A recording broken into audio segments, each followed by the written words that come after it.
सरकार अंधी है, सरकार को ये समझ में नहीं आ रहा है या सरकार देख नहीं रही है कि हर रोज़ हज़ारों मजदूर महाराष्ट्र से मजबूर होकर अपने अपने राज्यों की तरफ पैदल निकल रहे हैं।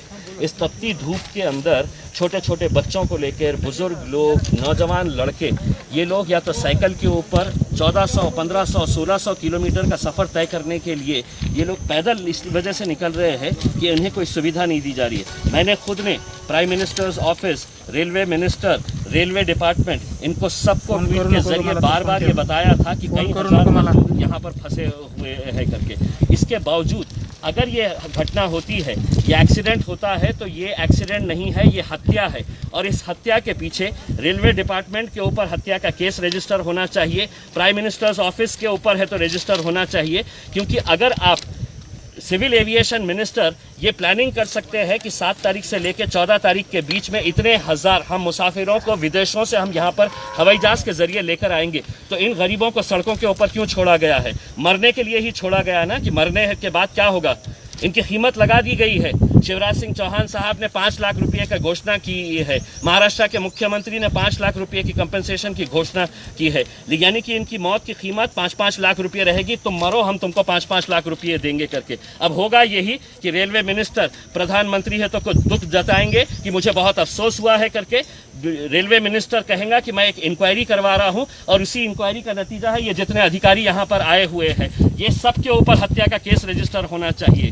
ये गरीबों को आज भी आप देखें, अगर आप रोड के ऊपर जाइए तो कितने 100 मजदूर आपको अभी भी रास्ते के ऊपर मिलेंगे जो रोड के ऊपर निकले हैं सिर्फ इस उम्मीद के ऊपर कि हमको कहीं ना कहीं कुछ ना कुछ सहारा मिल जाएगा करके। और ये भी जो मजदूर निकले थे इस उम्मीद के ऊपर निकले थे कि कम से कम हमें औरंगाबाद से जो ट्रेन जाने वाली थी जबलपुर, वो ट्रेन के अंदर हमको जगह मिल जाएगी करके इसमें।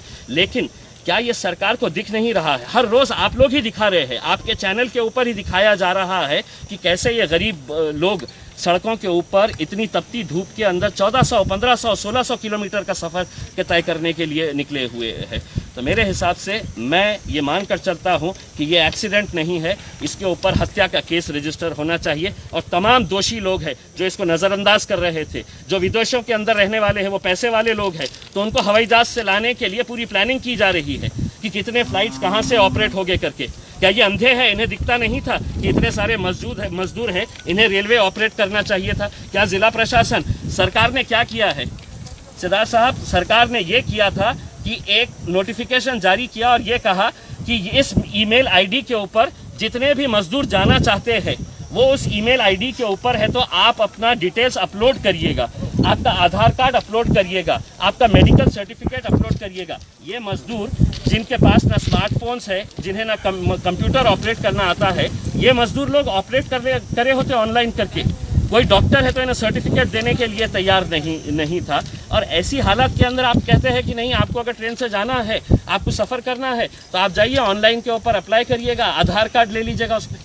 कोई डॉक्टर जब करने के लिए तैयार नहीं था, और आखिरकार 3 दिनों तक आप देखे हैं कि हर जगह के ऊपर इतनी भीड़ लगी हुई है कि डॉक्टर्स का कहीं से सर्टिफिकेट मिल जाए, और कल दोपहर में जाकर सरकार चेंज कर देती है, नहीं हमको डॉक्टर का सर्टिफिकेट नहीं चाहिए। अब आप जाइए रेलवे स्टेशन के ऊपर जाइए, और आपको है तो सिर्फ डॉक्टर है तो आपका थर्मामीटर से चेक करेगा। तो ये रोज़ रोज़ के जो कानून बदले जा रहे थे, ये जानते हुए, ये अच्छी तरह से समझते थे कि ये लोग मरने वाले हैं। वायरस से नहीं मरेंगे, कोरोना वायरस से नहीं मरेंगे तो भूखमरी से मरेंगे, भूखमरी से नहीं मरेंगे तो इस तरह रेल के पटरियों के नीचे आकर मरेंगे, या सड़कों के ऊपर तपती धूप के अंदर मरेंगे। ये सब अच्छी तरह से जाहिर है कि इन लोगों के पास में सर्टिफिकेट था ना, सरकार सर्टिफिकेट था, ये लोग रोड ब्लॉक है, इसके वजह से छुपा कर इस रोड से आए। तो जिला प्रशासन भी यहाँ पर थोड़ा सा जिम्मेदार लगता है? 100% जिम्मेदार है, जिला प्रशासन भी जिम्मेदार है उसमें।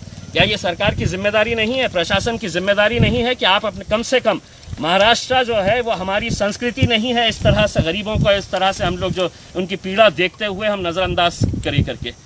ये सरकार की जिम्मेदारी थी कि कम से कम बसेस लगाए, महाराष्ट्र के बॉर्डर तक उन्हें बसेस तक पहुंचाया जाए। आप जानते हैं अच्छी तरह से, मैंने खुद ने कितने लोगों को ऐसा देखा है कि जो बसें साइकिल के ऊपर नौजवान लड़के निकल पड़े हैं कि नहीं साहब अब हम रह नहीं सकते हैं। और किस बात के लिए? कि उनको 2 वक्त की रोटी नहीं मिल रही है। कम से कम हम अपने घर जाएंगे, अपने घर में जाकर हम अपने परिवार के बीच में अगर हम मर गए तो चलेगा, लेकिन हम हमें यहाँ नहीं रहना है। और कितने दिन हो गए हैं?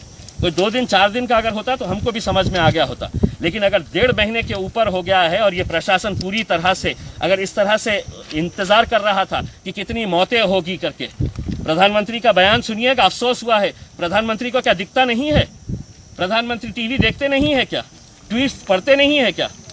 उनको पता नहीं है कि इतने सारे मजदूर जो रोड के ऊपर निकले हुए हैं उनकी हालत क्या है करके। अभी मैं आ रहा था, एक आदमी छोटे से बच्चे को 2 साल के बच्चे को लेकर है तो कितनी दूर से निकला हुआ है, 150 किलोमीटर का सफ़र किया है। आप निकलिए, आपको खुद मिलेंगे वो लोग यहाँ पर भी। सर इसमें बात ये है कि ये लोग जो है एक स्टील कंपनी में काम करते थे जालना में, तो उस कंपनी की भी जिम्मेदारी बनती थी कि उनको खाना पानी मुहैया करें। देखिए, सरकार ने तो एक कागज़ निकाल दिया, कागज़ के टुकड़े के ऊपर लिख दिया है उसके ऊपर कि किसी की भी पगार काटनी नहीं चाहिए, किसी को नौकरी के ऊपर से निकालना नहीं चाहिए। लेकिन क्या लेबर डिपार्टमेंट ने ये चेक किया है कि इन लोगों को इनकी पगार मिल रही थी, इन लोगों को नौकरी से रखा गया है या नौकरी से निकाला गया है? आज औरंगाबाद और जालना अगर देखा जाए तो ये एक इंडस्ट्रियल सिटी है, लेकिन यहाँ पर कितने सारे मजदूरों को कहा गया है कि अब आप जाइए घर के ऊपर। अब वो जाएंगे तो जाएं कैसा? सरकार ने ये तो कह दिया है कि हम आपको ट्रैवल पास दे देंगे। अब ट्रैवल पास देने के बाद कैसा जाएंगे आप मुझे ये बताइएगा। सरकार के या प्रशासन की तरफ से क्या इंतज़ाम किया गया है? हम तो उत्तर प्रदेश या मध्य प्रदेश की बात नहीं कर रहे हैं। अगर औरंगाबाद से किसी को नागपुर जाना है, जो महाराष्ट्रियन बंदा है, अगर किसी को नांदेड़ जाना है, किसी को उस्मानाबाद जाने का है, मुंबई जाने का है, तो उसके लिए क्या प्रावधान किया गया है? ये हम प्रशासन से सवाल करना चाहते हैं। कोई प्रावधान किया गया है? कोई इंतज़ाम किया गया है? नहीं, हम आपको सिर्फ पास दे रहे हैं, आप अपना करिएगा। अरे जिस आदमी के पास 2 वक्त की रोटी नहीं है खाने के लिए, अगर आप उसको इस तरह से कागज़ का टुकड़ा दे देंगे और कहेंगे कि नहीं अब हमने पास दे दिए है, अब तुम तुम्हारा इंतज़ाम कर लो करके, तो मेरे हिसाब से ये एक खेल है, खिलवाड़ है। सिर्फ गरीब लोग हैं, उनकी मौत के ऊपर क्या अफसोस करने का? उसमें 5 लाख रुपए दे दिए, मरने के बाद उसमें और भी मरेंगे, 10-20 लोग मरेंगे तो 5-5 लाख रुपए मिल जाएंगे उसके अंदर। इससे ज़्यादा और कुछ नहीं होगा। एक इंक्वायरी होगी, इंक्वायरी के अंदर क्या होगा? मैं पीयूष गोयल साहब से पूछना चाहता हूँ, पीयूष गोयल साहब, इतने नादान नहीं है जनता कि अब आप इंक्वायरी करेंगे? क्या निकलने वाला है इंक्वायरी के अंदर? ये लोग सड़क से इसलिए नहीं जा सकते थे कि इनको जालना की बॉर्डर के ऊपर रोका गया होगा, इनको करमाड़ की बॉर्डर के ऊपर रोका गया होगा कि तुम कहाँ जा रहे हैं करके। ये पुलिस वाले इन्हें परेशान कर रहे थे तो चोर रास्तों से जा रहे थे कि हम रेलवे ट्रैक के ऊपर से चले जाए करके।